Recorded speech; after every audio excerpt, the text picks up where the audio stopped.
Welcome. I'm Sandra Champlain. I'm the host of We Don't Die Radio. I'm also the author of the book We Don't Die, A Skeptic's Discovery of Life After Death. And many years ago, I went out on an adventure to really discover the proof of the afterlife, basically to calm my own fears of dying and then eventually getting over the grieving process. And one of the things that I know and love about the afterlife is that evidential mediums are real. People can go to a medium, get a reading, and be comforted by the evidence that their loved one is there. However, my mom says, this is so funny, what do you call the guy that graduates the bottom in medical school? And the answer is doctor.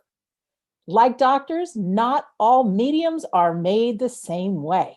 And I met two fantastic mediums, Kerry McLeod and Philip Dykes, who have been my friends and have been working with us on our online demonstrations and our online psychic and medium courses for quite some time. And I thought it would be a great idea to bring them on, introduce them to you, and dispel some of the common myths that mediums might want you to think are the truth. So let's say hello to Phil and Kerry. Hi, guys. Thanks for being here today. Hi, Sandra. It's an absolute pleasure to be here, as always, with you, sharing time and recording things. Absolutely wonderful. It's lovely to be here. And thank you for giving us the opportunity to bust some myths. Oh, I love that. Now, you guys run the Spirit and Soul Foundation. And how long have you guys been mediums? Well, we've been mediums, working mediums, still developing mediums for 25 years now apiece. So it is a life-going development and it never stops. But yes, we've been working for a long time. Working for the spirit world, serving our spiritualist churches, doing the centres around about the UK, Europe, across the Atlantic, with you in America, Canada, and online now south of the equator in Australia and New Zealand too.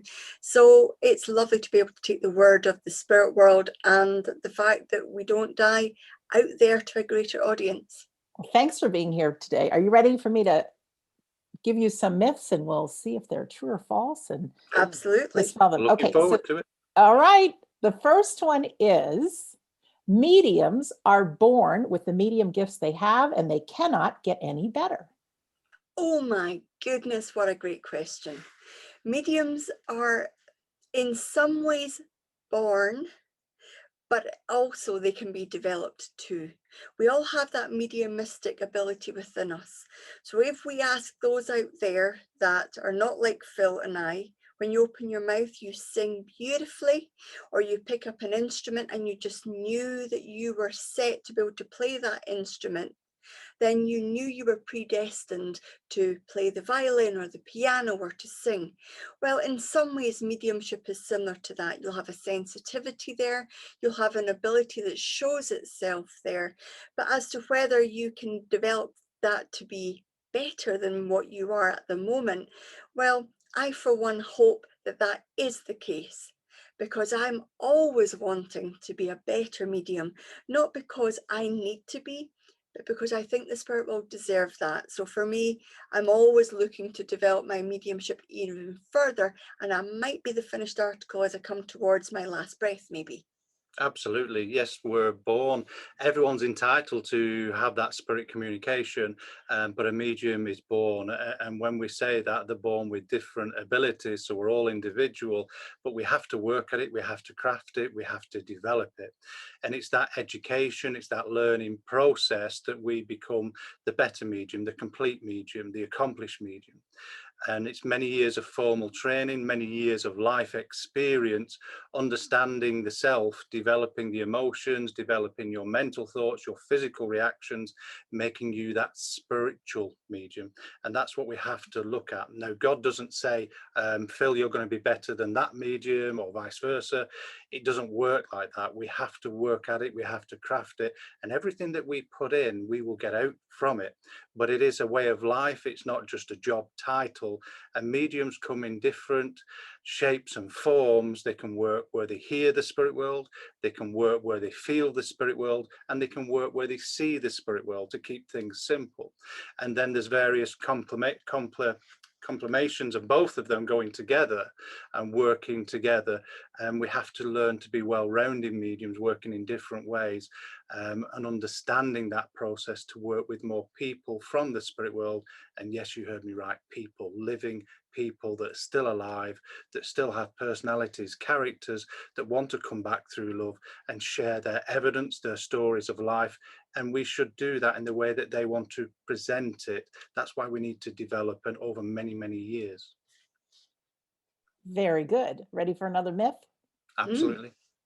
All psychics are mediums and all mediums are psychics. Now, may not be a myth, but what do you have to say about that?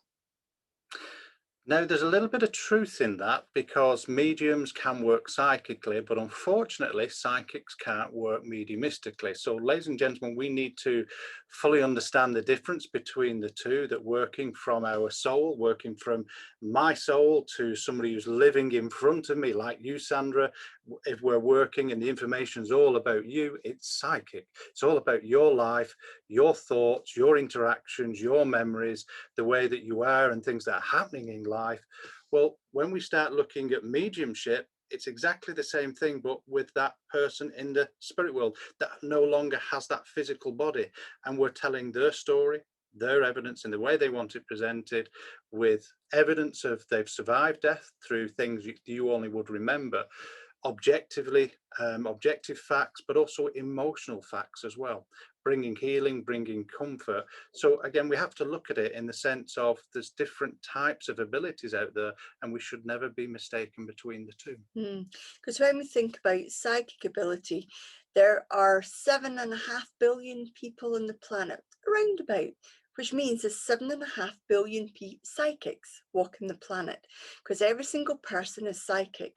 Every single person can walk into a room and sense whether there has been an argument in that room, or sense whether there has been something beautiful like a wedding or a christening or a baptism or some party celebrating life.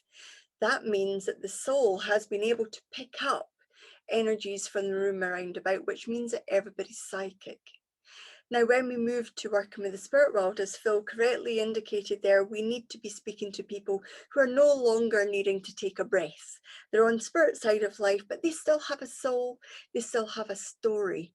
But not all psychics are able to move their mind, conscious and subconscious, to the spirit world. And so not all psychics will move to that ability of mediumship. But that doesn't mean that psychic isn't good. A very developed psychic is an incredibly powerful experience to be in receipt of a psychic reading, as is a mediumship reading. So it's not about good or bad or lesser or better, but absolutely all psychics are not mediums, but all mediums will be psychic. And it may be a good thing to point out that people might say, oh, I feel your mum's in the spirit world, and say, just at the moment, this is going on for you. Doesn't mean they're a medium. Psychically, we can feel who's in the spirit world through the information within your auric field that you're emanating every day. And it's this that we're looking at now and presenting. Doesn't prove they're a medium. It just proves they're working on a psychic level, working in your energy of your soul and your personality. So it's all, if you have a reading and all the information's about you, then that's psychic. And it can be very much like Kerry said, empowering, help you see life and have a purpose to it. Well, Phil, you psychically just picked up on the next myth that I wanted to bust. And it was, if I go to a medium, can I be sure that they're talking to my deceased loved one? Well, this is where we need to have proof of the afterlife, proof of their loved one. That proof can come in many different ways to you. It can be objective evidence, where it's really factual evidence, where they live, their names, their jobs, but it's got to be the personality and character in there. So it's all about them, that you know it's them, that it leaves no doubt whatsoever that your loved one is there talking to you. Then they may have something to say about your life, but it always will still be backed up with evidence. So again, it's looking at that and proving that life does exist after the physical death of the body, and the evidence should be presented in such a way that it's not you that's answering it, telling the medium, because you've paid for the reading. It should be the medium telling you in statements, not questions, that your mum's here, this is what she did, blah, blah, and so on. And it's understanding that fact. Mm. Carrie, maybe you could answer this. I've heard you, well, I've seen you guys demonstrate, and I know there's some different kinds of evidence. I've also seen people demonstrate that are just firing out details, details, details. What are the different kinds of evidence that could or should come through in a reading? There can be the factual pieces of evidence, and that's what we would call objective evidence, where you get names or occupations or streets that you lived in, or specific details that only you and the person would know by name or by description. And then you get the emotional evidence, which will be how they passed, possibly, what relationship they had to you. Did they love you? Could they not show it? Did they tell you every day? Did they hug you? Were they not tactile? And that emotional evidence then leads into things like memories of remembering walking down the street or in the home or cooking or baking. And then the third part of every reading should be that presence of the spirit world, and it needs the first two to be present for that presence of the communicator to be there. And what we sometimes find is people giving names, and then somebody, or the dare I say it, the M initial or the T initial or the C initial, and the recipient then filling in the blanks, saying, well, that's my mum and that's my dad and this is their name. Evidential mediumship, regardless whether it's the emotional or the objective, requires for the medium to give the evidence, not for the recipient to fill in the difference. And that's why we only ask for yes or no, because we're desperately wanting each person to leave knowing or wondering how Phil or I or any other evidential medium got that information about their loved one. Great answer. Thank you very much. I know I've witnessed you guys on your mediumship, and you actually feel the love, and it's like you know that person is there. That's beautiful evidence right there. Okay. Okay. Myth or not a myth?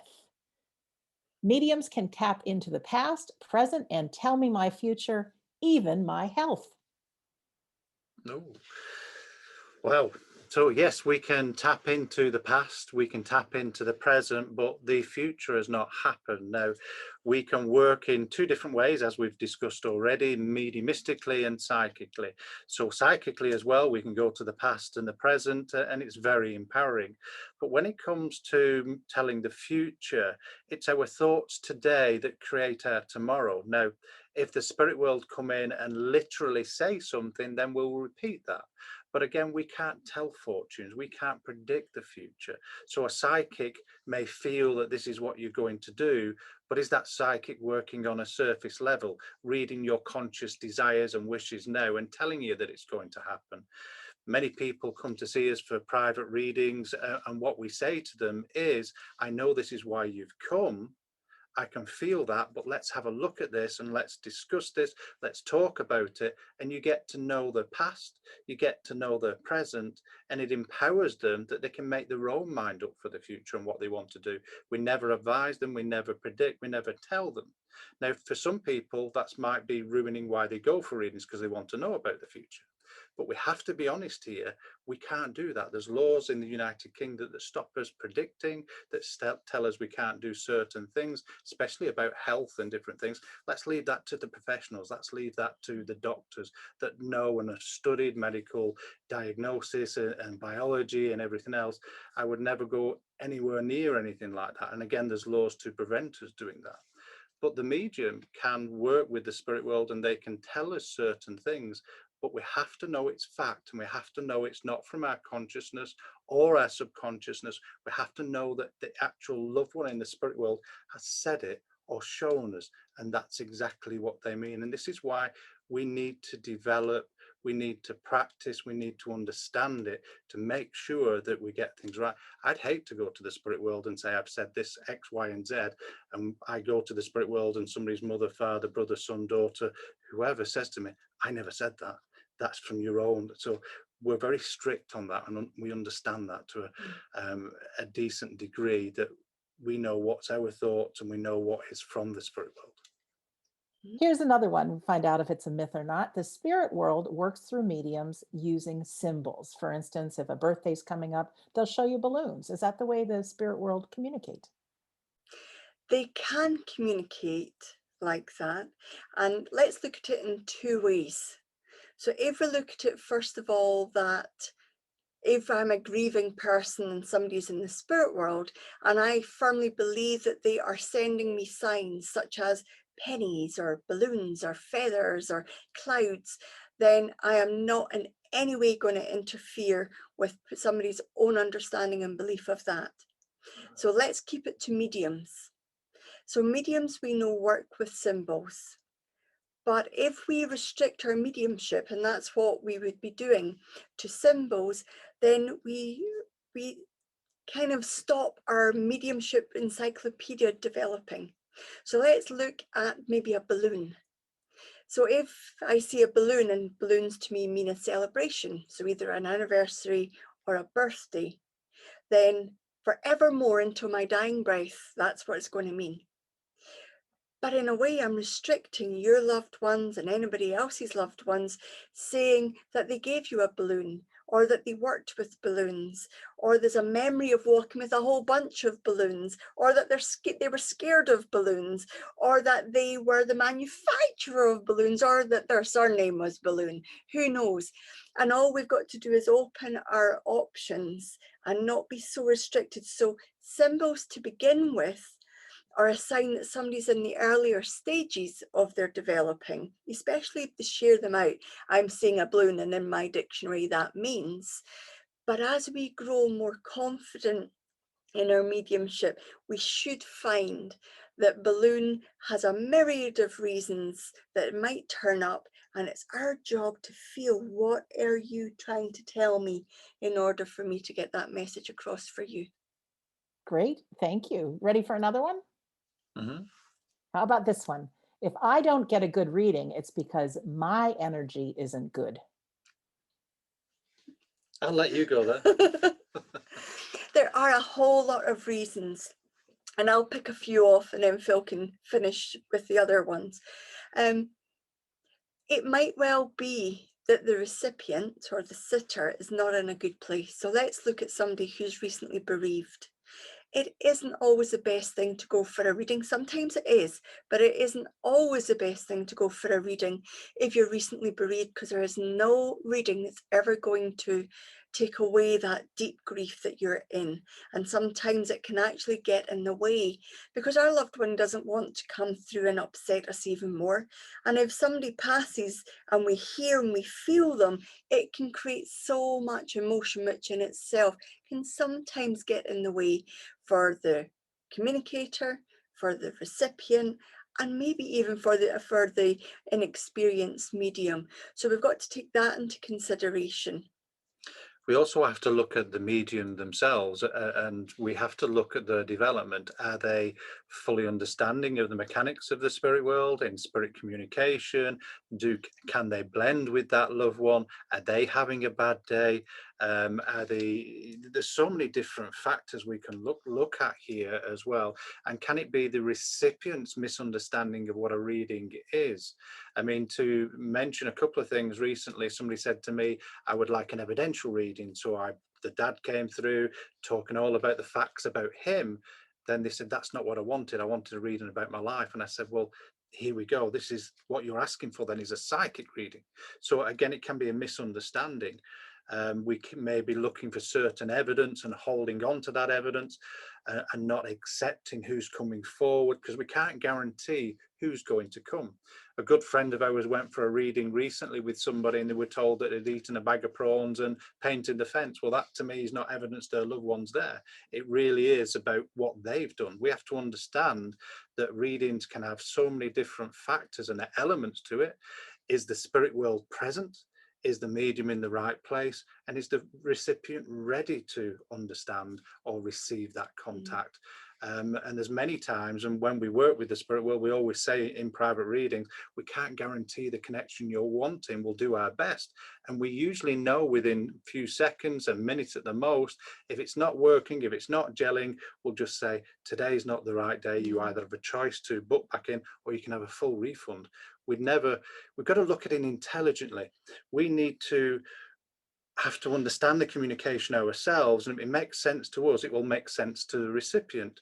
But if it doesn't make sense to us, there's no point going further. If it's bitty, if it's not working, if it's not got those three elements Kerry talked about, which was the evidence, the emotion, and the presence where you feel the spirit world, then we have to look at it and say, it's nobody's fault. It's just that moment. It's not meant to be. Because it takes three things. It takes the recipient or the sitter, it takes a medium, and it takes a spirit world. And if any one of those is just on the off day, for instance, we had an experience where we've had this experience both on different occasions.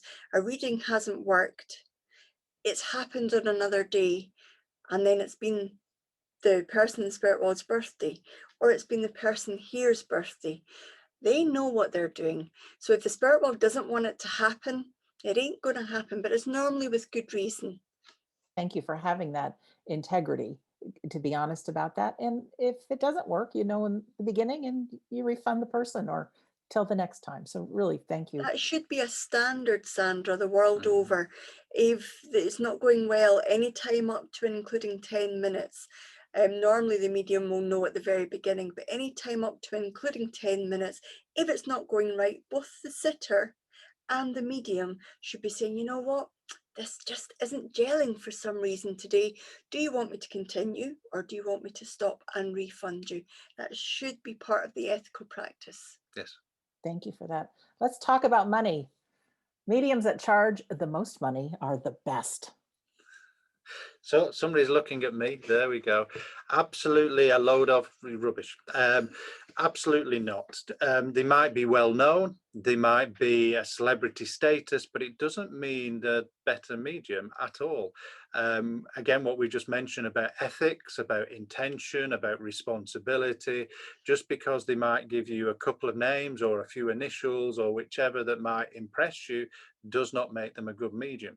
We should be, as a good medium, we should be able to tell you who's coming forward. We should be able to give you undeniable facts. We should understand them facts, and we should tell you everything. And to give an example of that, we could, let's just make something up here. Oh, I've got your dad. This is how he passed. These were his hobbies. This was his work. This is where he lived. All those undeniable factual statements, but then into his character and personality of how he was, how you interacted, the personal memories, the last things we said. We're telling you everything, not just saying we can understand the L name and waiting for them to tell you back. It might look impressive. It might sound impressive, but a true medium is in the essence of the communicator, telling the story of their life in the way they want it. And if we just look at that for a second, they are doing it deliberately to create more memories, to take you further down memory lane, to evoke emotion, to bring healing, to bring comfort. So just because they might charge a couple of $1,000s or pounds or wherever you're from, euros, wherever you're from in the world, doesn't mean that they're better than somebody who's got the right intention, morals and ethics, that has the standards, has the responsibility of saying, if it's not working today, we'll try tomorrow. Somebody put their heart and soul into it. But we have to look at their experience and well and their training and background, personalities, everything they've done in life. Are they the complete medium? Are they developing? Are they unfolding their abilities? And are they understanding self? So there's lots of factors that go into it. As Kerry said before, we've been working for 25 plus years within the churches, different parts of the world, learning different cultures. These sort of things you can't learn overnight or can't read in a textbook or a particular course. It takes years to unfold and develop. And what we find is, well, we've had lots of emails saying we can't possibly be very good because we're only such and such pounds, and somebody has paid 5 times that for a reading. And we've had other people saying, well, they've paid $500 for a half-hour reading, and they were told nonsense, or it was a psychic reading at best, what we would ask is that you not gauge it on cost, that you gauge it either on somebody referring to you, or you go to the website and you really have a look at the some of the words that people have written about them. But it is definitely not based on cost. It would be a poor way of measuring spirituality. It sure would. Well, let's talk about training. I know for myself, my first mediumship course was over a weekend and I got a certificate and I was told I can go charge $150 an hour now. And I also know people that hang on their shingle that they've studied with a certain medium or at a certain college, like that's good enough. Can you talk about really the time and dedication of it takes to be a proper medium? Absolutely. It takes a lifetime. Phil and I individually have been learning our craft, because mediumship is that, for 25 years each. And what we know is that we're still developing in some ways, or we're still finding new ways that the spirit world want to expand the information that we use, or that the way that our mediumship is developing. And what we would be looking at is some of the courses that are out there are there to open somebody's consciousness, or to spiritualize the self, or to create that awareness within the individual, not itself to call somebody a medium. And this is often the misunderstanding, is spiritual mediumship. If somebody wants to undertake that path, it's actually a vocation. It certainly isn't a form of employment. Now, we did private readings in the start of our development, and we used to charge £10. We were just speaking about this today, and it used to go in a jar, and that £10 built up enough to pay for the next course. And then we improved our readings, and this is how it should be. People are too eager to have the title of medium, and too eager to do 1 or 2 weeks at the well-known places and then come out and be a trance medium, a trance healer, a mental medium. If they do not understand what they are working with, the intelligence of the spirit world, then they fail to see what mediumship is about. It has an incredible responsibility. It's about healing, it's about reuniting, and it's about something other than themselves. And often the certificate is all about I am, and not about I can do. Please allow me to do that for you. Mhm. You have to question the mentality of people that go and do a weekend or a week here and there, then proclaim they're a medium, saying they understand everything. My mentor, I went to many times. I spent weeks with this person at a time, understanding, developing, trying to get a grasp on everything. And when I thought I had that understanding, he put his arm around me and said, now go out and be your own medium, be your own tutor. And I thought, I didn't get it, but I've done all this training, I've done this, I've come on courses. And then all of a sudden the penny dropped as I started to work doing my own demonstrations, private readings on a professional level. I was learning more and more and more, all the things that we can't learn in a classroom. So we look at what the percentage of we do, and myself and Kerry say there's about 35% we can teach you within a classroom. The rest is down to life experience and understanding as you work through things. So we need to understand that there's no quick fix, there's no quick route. It is time. Fast track. You're not fast track. No, you can't fast track anything. You have to really dig deep within self. You have to really get a good understanding of it and a really good foundation. If we look at how the psychic awareness works through to there's years and years of development just in those two there. Then understanding how you work in the self. So development goes on for a long time. And just because you've been given a certificate, and I know that you enjoyed working for that certificate, but there's nothing that can tell you that you actually can work with the spirit world. You have to understand that and believe it and really develop it and know the difference between you, yourself, and your mind and that spirit world, that intelligence. Because if we look at the training that we've undergone, we've done years in development circles, and I know, Sandra, that you have Psychic Wednesdays and Mediumship Thursdays. And as we go through next year, those are the equivalent of what Phil and I sat in separately, psychic courses for a couple of years, mediumship courses every single week, coming back from holidays in order to go to our development circle every single week of the year, and then more training in between. Take that over 6-7 years, and then the years of practice after that, and then we're maybe just feeling equipped to take on the difficult churches or demonstrations or private readings.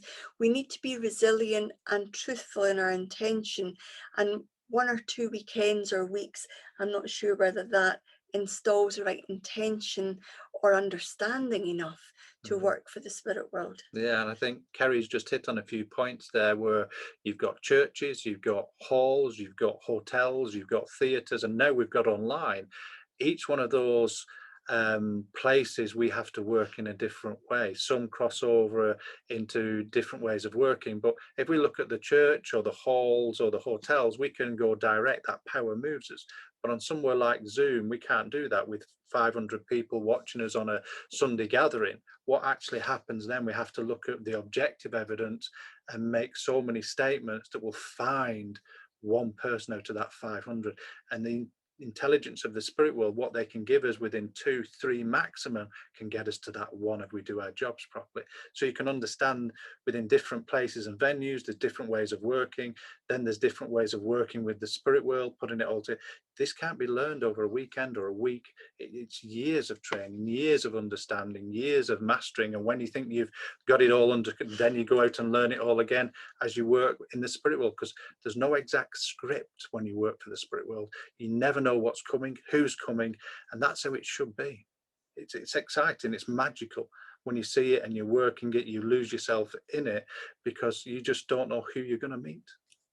Thank you. Let's talk a little bit about the ego, because I'm always a very skeptical person. I've attended so many free things online and free videos, and I'm just waiting for them to pitch something salesy. Even probably right now, somebody's just waiting. What are they going to sell me? That's our ego. What is possible, say for a medium, to set that aside and say, oh, there's still some more learning to be done. There's still some more training. What's possible by really gaining good mediumship skills, and what's possible for humanity? Why do you do what you do? Well, I can only answer for myself. I know Phil's story is slightly different, but the essence will be the same. It's about wanting, we know that people want to make a difference. We know that people want to help. We know that people want to be in service to another person or to the spirit world. And when we work with that intention, we allow what we would call the soul quality to be expressed. So there's a natural healer in others. In some, we know the people that make great nurses because they just do. We know the people that will make great doctors or musicians or actors because it's within their very being. Now, when somebody holds up a lapel badge saying medium, it becomes a thing. It becomes a thing external to us. And if it's external to us, it can be taken away. When we've got that innate feeling within ourselves that we have to express, for musicians, it's through their music. For actors, it's through their acting. For mediums, it is through allowing ourselves to be in service to the spirit world. We never chose this. We quietly, for 15, 16 years, worked in our churches, in our centres, doing demonstrations, charging small amounts for private readings, because we love the work. It's if I wasn't a medium, I'd probably be volunteering doing it anyway, because it's who I am. When the ego gets involved, it changes, the intention changes. We start to fear that we might lose it. We try and hold on more to it. It has a completely different energy to it. It does, and I don't know a medium that is complete today. That there's lots of people out there that need to work and practice, and people would say the same about myself. But the ego gets in the way that we can't possibly go to a seminar or a workshop because somebody might see me. All of a sudden, it's like, well, if somebody sees me, they're going to think they don't know what they're doing. I think that's a load of rubbish, because I actually think, and I've got strong beliefs here, we never stop learning until the day we die. I mean, Gordon Higginson used to talk about his development and his understanding, and for me, he was the king of mediumship. But even where he was still learning, gaining new insights, gaining new thoughts, understandings, and putting things in a different way, learning from people that he was working with and learning from each contact he did. That's the medium's journey. So I think sometimes we need to put the ego to one side and really start to look at ourselves and say, are we complete? Are we the finished article? Where's my weakness? And if that weakness is there, how can I make it into a strength? So I don't think we should be hiding away. I think trainers should be getting trained. I think that the teachers should be looked at and as well, because some of the things, messages, some of the emails we've got today even frighten the life out of us. I think that's nothing to do with the spirit world, and it's just bad teaching. But once we get this understanding in place and move the ego to one side, I think we'll be much humbler, more empathic, more understanding, and able to work in different ways and understand things from different points of view. Will make us look at what we've already got and enhance it. So for me, we really should be looking to develop more and more and sitting with the spirit world, because each time we work, the spirit world are going to be trying different things with us, different techniques, trying to find stronger evidence, better ways to work with us. We've all had those evenings where we've worked and it's not been our best, or we thought we could have done better. And that isn't ego. That's because we're in service and we want to make sure we do a good job for the spirit world and make sure that we're saying their words and putting it across from their meaning and bringing their evidence. And for me, that's has such a responsibility with it, that we should be learning to develop more and practicing more and looking to sit in the power and understand the spirit world more. Thank you. Well, I'm going to do one more here and I'm going to ask it to you guys. But before you answer, I want to just tell our viewer a few things. And so the statement is, you cannot connect with your own loved ones and need a medium to do it.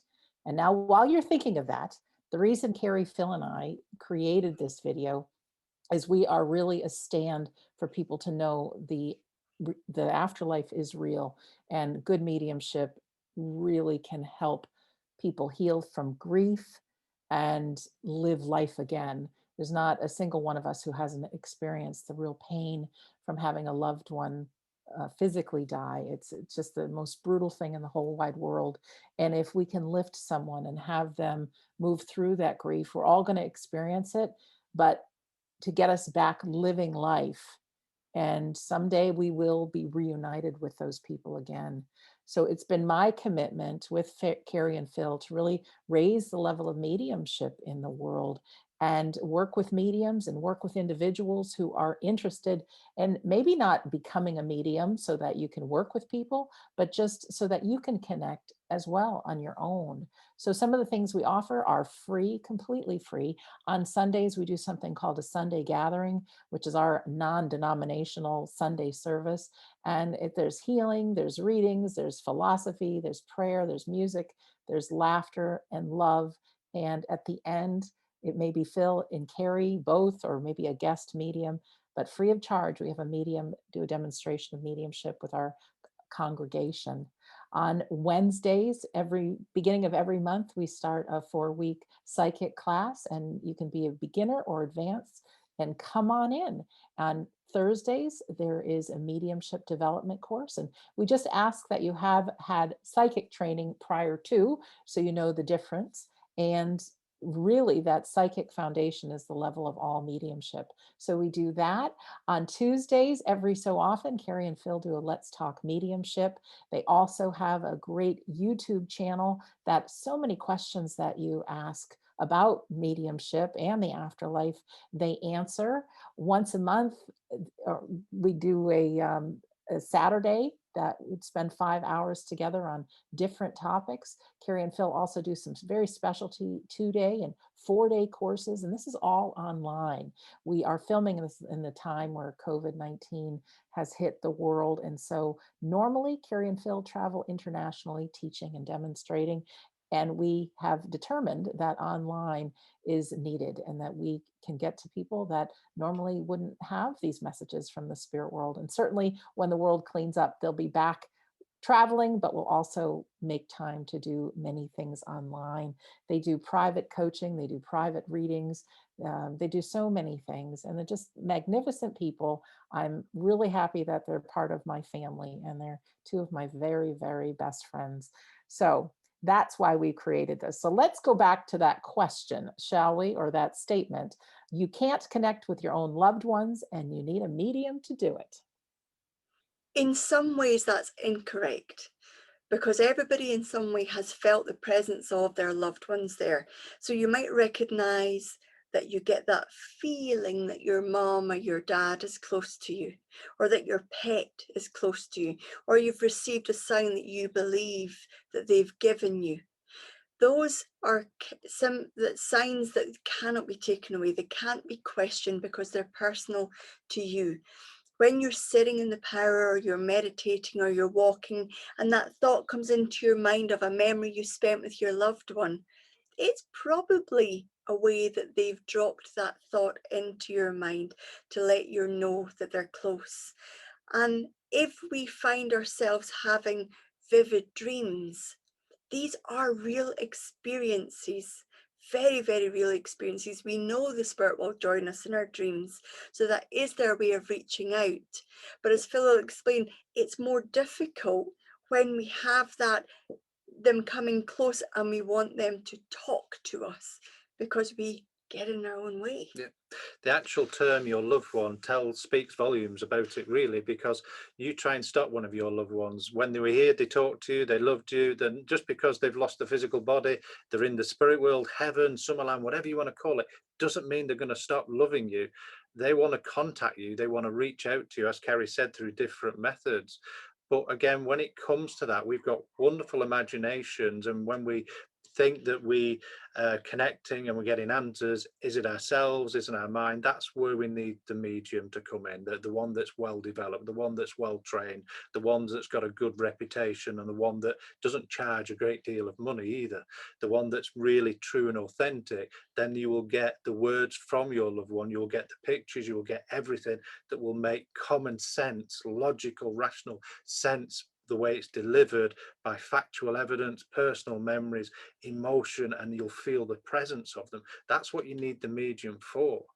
But in no way, shape, or form are you ever going to stop a loved one coming directly to you in your dreams and everything else. They want to reach out, they want to comfort, they want to heal. And believe you me, if we look at this from a slightly different angle, come and watch us work, come and see us work, not once, not twice, 3 times on the Sunday gathering where it's free. Make your own minds up, and it's from your own mind that you'll decide to join us on whichever course or whichever you want. And we ask you to do that to every medium you come across. Go and watch them. Do they walk the walk? Do they talk the talk? Do they demonstrate it? Are they able to put you through the tuition and demonstrate the tuition? Make your own minds up. So have that logical common sense between your ears, as my tutor said to me, again, and understand that. But again, what we're looking at here is an understanding that we're working with an intelligence that want to touch your life, that want to touch your soul, that want to reach out. And for every contact that happens on the Sunday gathering or in any other demonstration, there's hundreds of people in the spirit world willing that one contact to come through, sending their thoughts, sending their love, hoping they're going to help and comfort that one to reach out and touch their loved one here. That's what it's all about. It's about a team coming together and a love that joins us all together in that for humanity. And that's why they choose to come back. It's through love. So it is worth taking that extra time just to figure out what's happening within your own need to know, and then go and read, go and research, go on the internet, make sure it's reputable. Join Sandra on some of her courses. There are ways that you can have your loved ones reach out to you more. It doesn't need to be for the chosen few. For you to feel your loved ones there, everybody's entitled to that, and we believe that it happens everywhere. Thank you. I know, Phil, you mentioned sitting in the power. Can you talk about what that is, the importance of it, and even for somebody who might be a practicing medium right now, why they want to do this practice? And I know we do it on our, well, just every course we've done together. You add that in. Right. Well, we're going to be talking for another hour. Only joking. Well, sitting in the power is it's so many different levels and so many variations to or topics within it to talk about.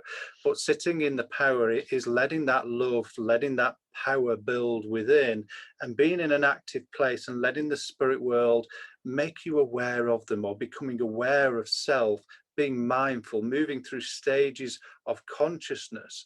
And it sounds all technical, but it's not.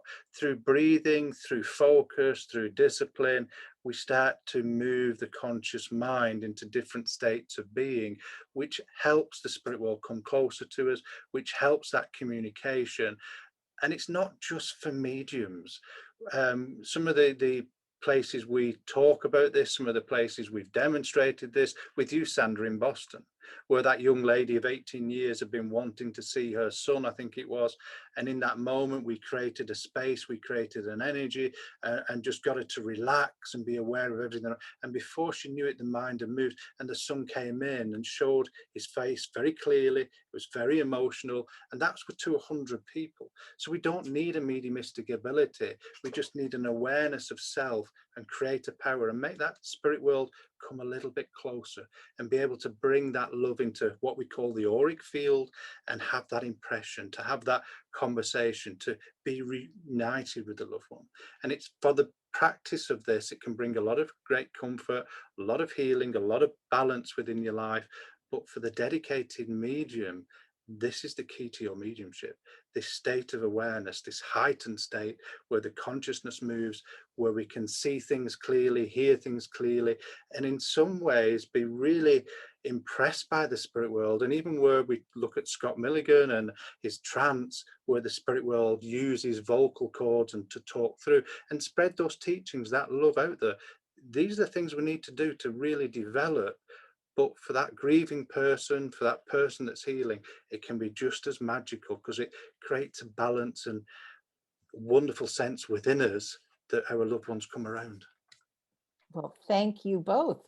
I know people can contact me and see what we're up to with the Sunday gathering and our Wednesdays and Thursdays courses and our once a month mediumship demonstration at we-don't-die-radio.com. You can click on calendar.